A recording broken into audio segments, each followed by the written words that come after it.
السلام عليكم تقبل الله منا ومنكم السلام عليكم تقبل الله منا ومنكم الحمد لله وتعالى يا مدرسة يا موادو مسباسبيا.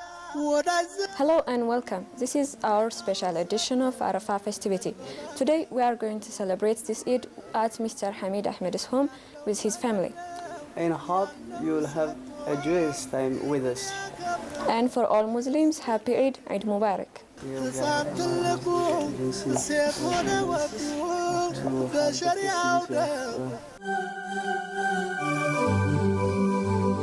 تقبل الله منا ومنكم عيد مبارك علينا وعليكم تقبل الله منا ومنكم عيد مبارك علينا وعليكم صمنا أياما أحلى الأيام يا ربي أعدها كل الأعوام.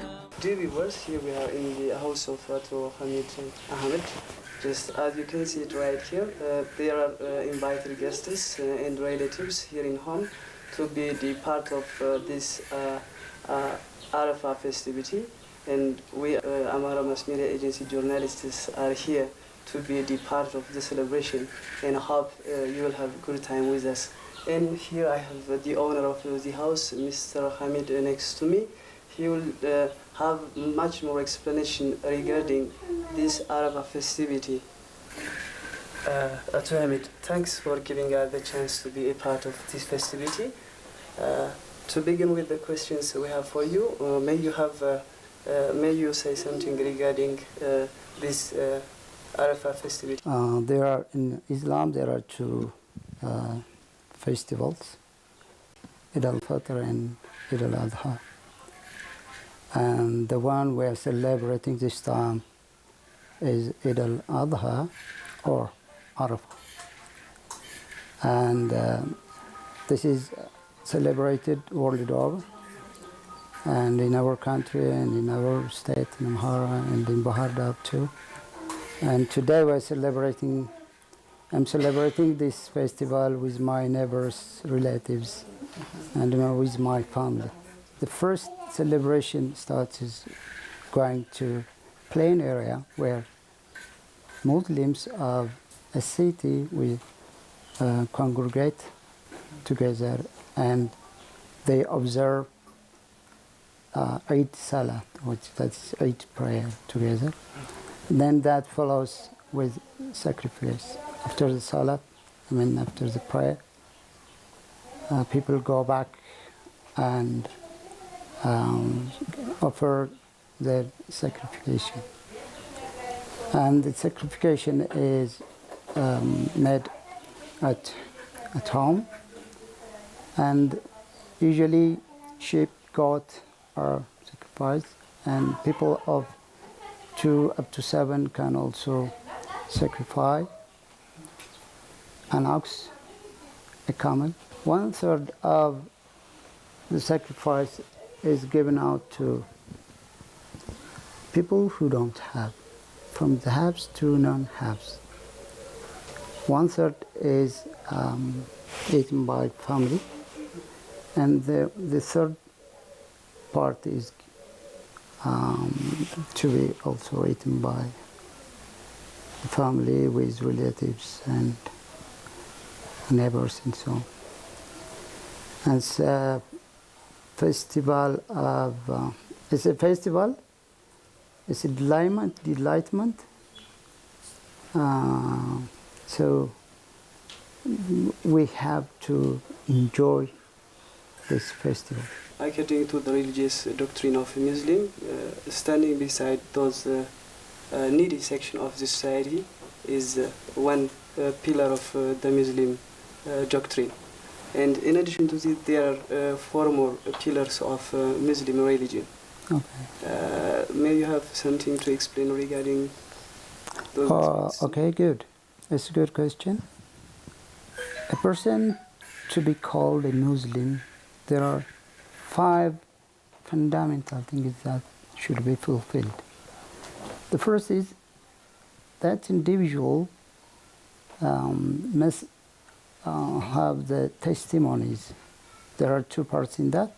The first is just to believe in monotheism, the oneness of God. Allah is absolutely one and one only. Next to that, the second statement is that he has to believe that Muhammad, our prophet, peace be upon him, is the messenger and the slave of Allah. Next comes the prayer, salah, we call it salah, the prayer. There are 5 compulsory prayers in a day, that's in 24 hours. There are 5 compulsory prayers. He or she has to perform that salah. Then what comes, the third one is he has to give zakah. Zakah is Arabic word, hands to the poor. That's also obligatory for those people who have properties.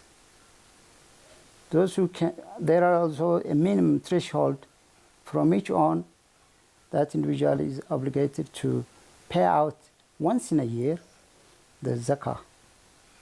This is also the third. The fourth one is each and every individual should observe Ramadan, the name of the month is Ramadan, fasting. This is also obligatory. And the other one, the fifth one, is to pilgrim. The pilgrimage is also for those who can afford the expense of pilgrimage. So these are the 5 basic things that a Muslim should fulfill to be called Muslim. As we can see here, there are lots of people here getting together for the celebration. So how do you explain the way it's being celebrated previously and in our today's celebration too? Well, it's very interesting that, as you see, we are here, neighbors, friends. Neighbors are both from Christians and Muslims. We all live together, we are neighbors, not only during festivals, even in our day-to-day transactions, we are together. And it's a source of happiness, it's a source of unity, peace. So really, I appreciate this one also. We celebrate together. That's interesting. Very interesting. Really. There is a pilgrimage towards Saudi Arabia, state Mecca, Haji. What it really focuses on? Maybe give me much more clarification regarding this. Okay, one thing, it is one of the Islamic religious obligation for people who can afford expenses. One, very important, of course he has to be Muslim. And the other one is not only for his travel, but also to stay, to cover expenses of the rest of his family members. The first thing is financial requirement. The second one is he has to be able to because almost all activities of Hajj require labor. The various thing. He has to be also healthy mentally. The other one, once there are rites, rituals that should be fulfilled. If a person once committed himself to go to Mecca for Hajj, while you are going from your country to Mecca, there are 5 marks from where the Hajj ceremony will start. For instance, pilgrims going from Ethiopia should pass through Yalamlam. There is a place called Yalamlam in Saudi Arabia. It's about 92 kilometers from Mecca. Okay, from that point on, he is, undertaking the Hajj ceremony. So the man has to put off their ordinary clothes and put on the Hajj, the pilgrimage garment. Man has 2 pieces of white sheets. That's all they have to put. Nothing is allowed except that 2. No underwear, no coat, overcoat, and so on. And even men cannot put on this cap on their head. So they have to dress in that pilgrimage garment, one. Once they enter there are also another rites of pilgrimage, like circumambulating the black stone 7 times is one of the ceremony. They have to walk between 2 hills of Safa and Marwa. This is also another important event. Then the Hajj, in terms of lunar calendar, starts from the 10th month, the first day of the 10th month. Today we are on the 12th month. Today we are in Dhul Hijjah. Up to the 13th day of Dhul Hijjah, the Hajj, because don't think of today's modern civilized time where people can travel using 2 hours flight from Ethiopia. Our forefathers used to walk months to Mecca. So it's from that date.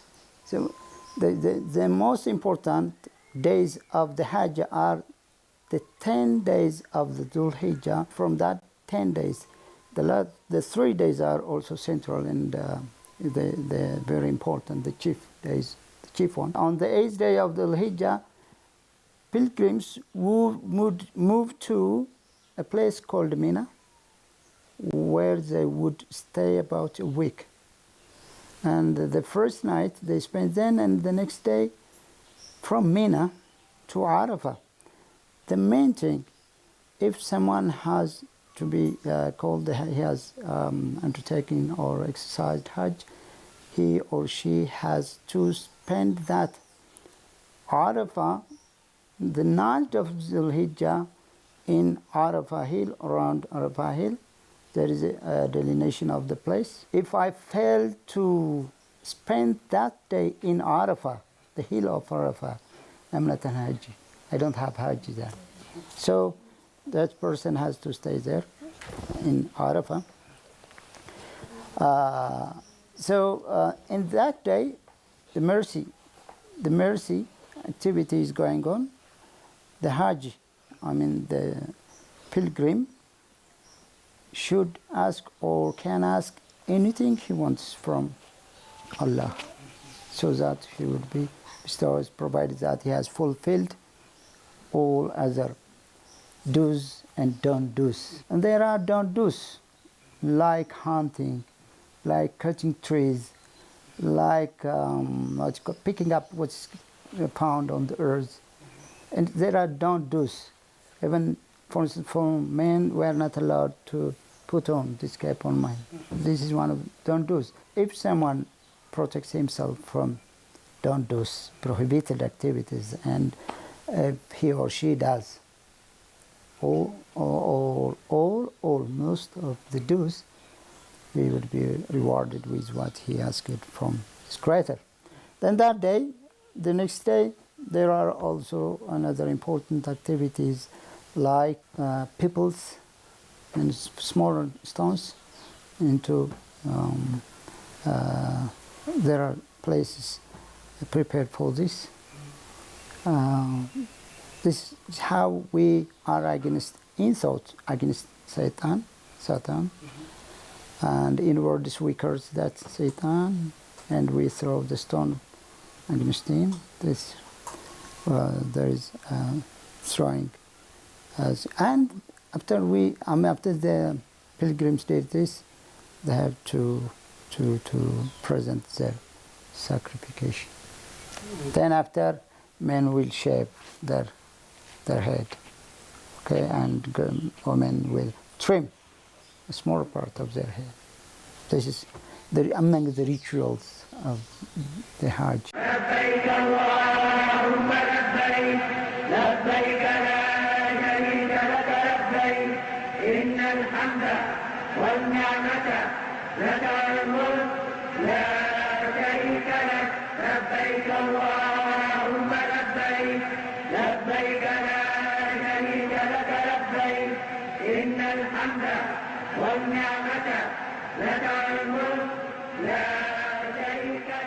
Islamic religion follows lunar calendar.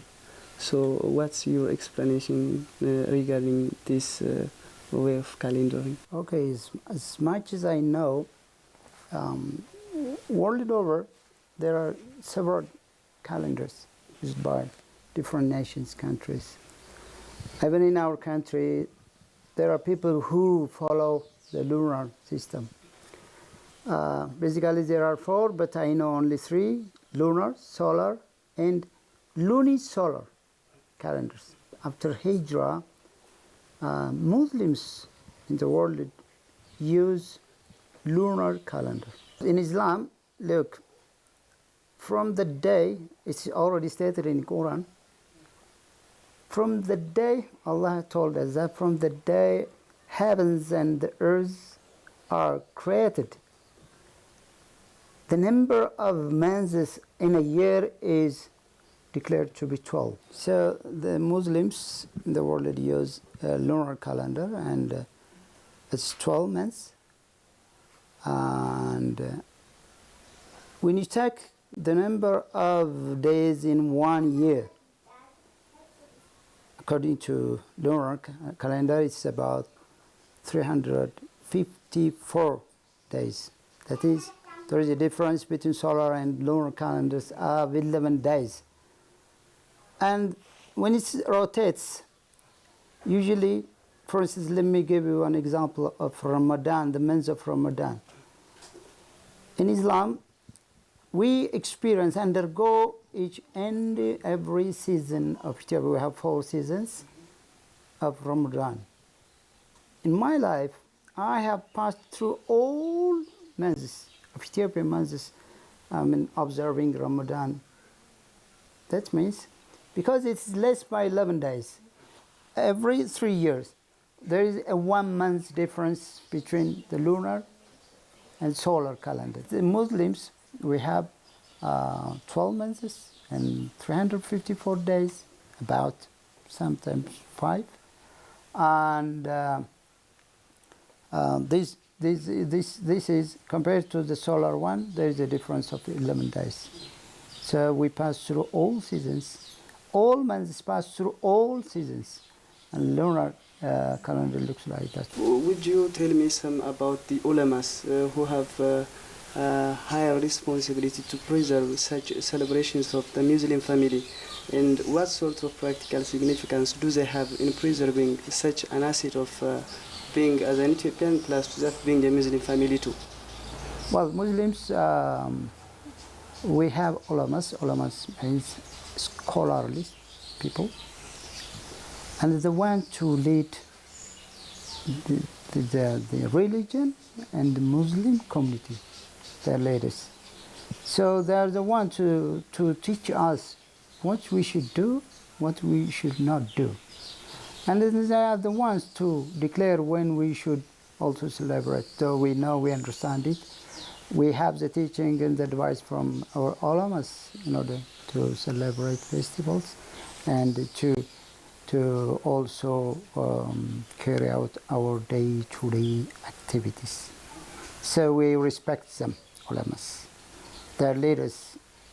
For instance, if someone has to prepare wedlock, for instance, wedding arrangement, it is those people who are literate who come in, and we according to Muslim, we call them qadi, they're lawyers, according to Islam. And then we have to conclude our marriage ceremony in the presence of them. All our day-to-day activities, when I say trade has its own law, what we should do, what we should not do. They are the ones to advise people. Usually in the Muslims' religious arrangement, we congregate once in a week, every Friday. That's the time when they should advise their people, because they study what's going on in the city, the towns they are living in, and they would pick up an important agenda and would make their talk to the people. They advise the people. And they scan the environment worldwide. They understand, they analyze, and also advise what we should do and what we should not do. They are very important people to our life. Assalamu alaikum, assalamu alaikum, taqabbal Allah minna wa minkum. Assalamu alaikum, assalamu alaikum, taqabbal Allah minna wa minkum. Here we have guests who are just invited to be a part of this celebration, and they are going to explain their feelings regarding this holiday. Let's listen from them. ያው እንግዲህ እንደምታውቀው የበስልምና ሁለት በዓሎች አሉ። ኢዳል ፈጥርና ኢዳል አዳ ይባላል። ከዚህም ውስጥ ይሄ ኢዳል አዳ ብለን የምናከብረው የዛሬው በዓላችን ነው። ይህ በዓል ያው ከጧቱ 12 ሰዓት ጀምሮ ወደ ስግደት ሶላት የሚካሄድበትና በተክቢራ አላሁ አክበር ያለ ምእመናኑ በሙሉ ወደ ሶላት ይኬዳል። ያ የሶላት ስርዓት ካለቀ በኋላ ወደ ቤት በመመለስ እንደዚህ እንደምታዩት ያው በመዘያየር አብሮ በመብላት በመጠጣት በዓሉ የሚያዘውም ህግ አለ። ያው አንደኛው የእርድ ከሶላት መልስ የእርድ በዓል ነው። በዓሉም ራሱ ያ የታረደውን 1/3 ለቤተሰብ 1/3 ለሚስኪን ይሰጣል። 1/3 ግን እንደዚህ ከጓደኛ ጋር በመሆን ከጎረቤት ጋር በመሆን እንደዚህ እንደምታዩት ያው በደስታ እናሳልፈዋለን ማለት ነው። እንደሚታወቀው እንግዲህ ያው ኢትዮጵያውያን ባህላችን አብሮ በጉርብትናም በደስታም ያው በአንድ ላይ ነው ተሰባስበን የምንኖረው። ስለዚህ እኛም በእኛ በዓል ጊዜ ያው ጎረቤት ሙስሊምም ክርስቲያንም አይልም ይመጣል። ተሰባስቦ የተገኘውን የተዘጋጀውን አብረን እንበላለን፣ እንጠጣለን። የነሱም የክርስቲያኖች በዓል ሲሆንም እንደዚሁ እነሱም ጋር ሄደን እነሱን አብረን ቁጭ ብለን እንደዚሁ የተዘጋጀውን እንትን ትላለንና በዓሉ ያው የሚያዘውን በስርዓቱ እንደዚሁ ከጎረቤት ጋር የተገኘውን አብሮ እንደዚህ በደስታ እናሳልፈው ማለት ነው። Dear viewers, hope you are enjoying the stay here. There is Aisha Ahmed, who is my colleague. She will have a stay with the rest of Muslim families having the celebration of this al-Adha Arafah. Be with her. Okay viewers, hope you are enjoying our stay at Hajj Hamid's home. Here I have his family and relatives. We will have a talk with them. እንደምታዩ በደመቀ ሁኔታ እያከበር ከሙስሊም ክርስቲያን ጎረቤቶቻችን ጋር ከዘመዶቻችን ከቤተሰቦቻችን ጋር ያው ጾም ነው። ሰላት እስከሚሰገድ ድረስ ጾም ነው። ስንመለስ ግን በተገኘው ነገር ይፈጠራል። ከዛ በኋላ ወደ እርድ እናንተን ይገባል ማለት ነው። እርድ ይካሄዳል። ከዛ በኋላ ውድሁያ ይባላል። ከሶስት ነው የሚከፈለው ስጋ። 1/3 ለቤተሰብ፣ 1/3 ከጎረቤት ጋር ግብዣ፣ 1/3 ደግሞ ለምስኪን ይሰጣል። በዚህ መልኩ እናከብራለን። ራክሱ ይባላል። የነኑ በዓል ሲከበር አብረን እናከብራለን። ከ10 ዓመት በላይ ሆነን አብሮነታችን በቃ የነሱ በዓል ሲከበር አብረን ያከብራሉ። በየዓመቱ እነሱም አረፋና ኢድ አብረን ያከብራሉ። ናድሪስ ይባላል። በሰፈራችን ያከበርን ያለው የአረፋ በዓል እናታችን ሐዋ አባታችን አለተው አረፋ ቀን በህንድ ከተማ ላይ የተገናኙት ያሚልና ልዩ ታሪካችን ነው። አረፋ ደስ የሚል በእኛ ደግሞ ከጎረቤቶች ሙስሊም ክርስቲያን በመሆን እናከብራለን። በደስታ ያለውን በዘን በአረፋ እንመገባለን። የኛ ሰፈር በያ ነው ያለው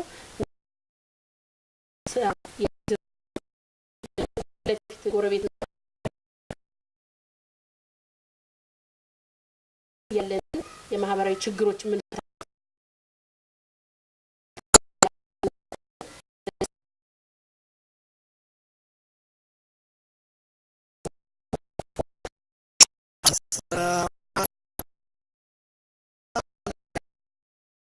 الله